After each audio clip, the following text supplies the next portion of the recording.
Ladies and gentlemen, dudes, Mini Painting Papa here. Today we're going to take a look at the Shadow Throne box, which is not a Kill Team box. It's pretty fun to realize that midway through the build. Anyway, this box was sent to us by MTech Cave, and let's go ahead and build it up and paint it for him. Alright, let's take a look at the box here. Some pretty cool artwork. Get rid of that, we don't need that. The rule book, some sprues behind you. Logan, take care of that, please, thank you very much. Okay, cool art panel, don't need that anymore though. Ah, yes, Warhammer 40,000, not Kill Team. So, there's that for you. Job's done. And anyway, they're done already.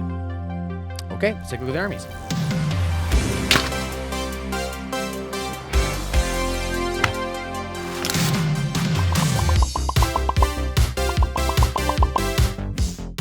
I've never painted Genestealer Cultist before, so I'm pretty excited.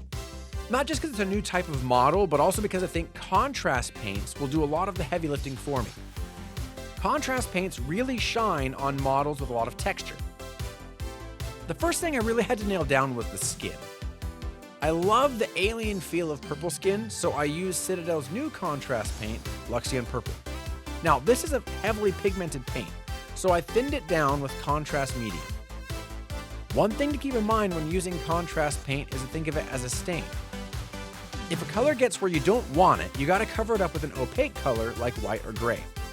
If you don't, when you go to apply the color you wanted, it'll be a mix of those two colors. It'll look weird and you'll most likely hate it. So be careful, take your time, and you'll be fine. Okay, next I had to decide what to do for the uniform. I didn't want to waste the Zenithal Prime by covering it in black, so I opted for a thinned down Basilicanum Gray from Citadel. I really like this because it allows the darkest areas to come very close to black while still showing the texture in the raised areas. Gray also works well as a filler layer, since I want to use other pieces of the uniform to bring pops of color. I even cover items I know eventually will be metallic, since this can be kind of appreciating for that area.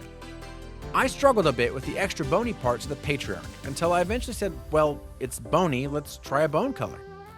Citadel's Skeleton Horde is the perfect bone contrast paint, but it's pretty strong. So I thinned this down quite a bit, around 2 parts contrast medium to 1 part Skeleton Horde. I wanted the carapace to look a lot more bleached than stained. Since the models need to have colors that tie them to MTech Cave's logo colors, now was the time to find a good blue. I eventually settled on Citadel's new contrast paint, Frostheart. I applied this to all the robes, cloaks, shirts, and other bits of the uniform that would make them feel like a coherent unit. I then used Volupus Pink contrast paint to bring out the fleshy, tendon-looking bits of the Patriarch and on the more Tyranid parts of the other units. To add a bit more color variation, I decided to look at the color wheel and let color theory dictate an accent color. Since every model has a strong purple color, I wanted to bring in its opposite color, green. Also, since the skin tone is a vibrant purple, I needed the green to be equally as punchy. Citadel's new Striking Scorpion Green was the perfect color. The rib parts of the uniforms and the Patriarch's massive, throbbing brain provided just the punch we needed. All I had left was to paint the nails and spines Abaddon black, use lead belcher on weapons and other metallic parts, and obviously paint any and all Space Marine helmets with Blood Angels red contrast paint. Those poor space vamps never stood a chance.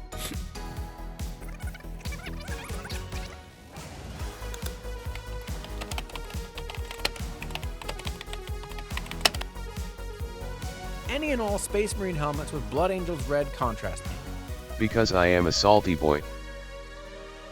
Custodes are a lot easier because they have a lot more armor, and since we're sticking with the MTech Cave logo colors, I used lead belcher spray to get the armor done.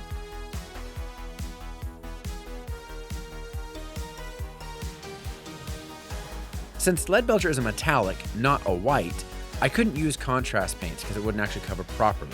So instead of using Frostheart contrast paint, I had to use Thousand Suns blue, and then I went back with a highlight of Ahriman blue.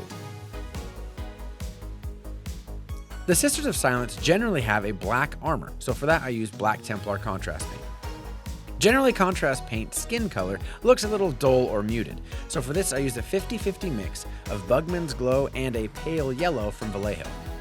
I wanted these ladies' hair and the pelt on the back of their cloak to be still white, but have a little more depth than just your spray paint coverage. So for that, I used Apothecary White, a contrast paint. Now that everything's done, let's take a look at the army.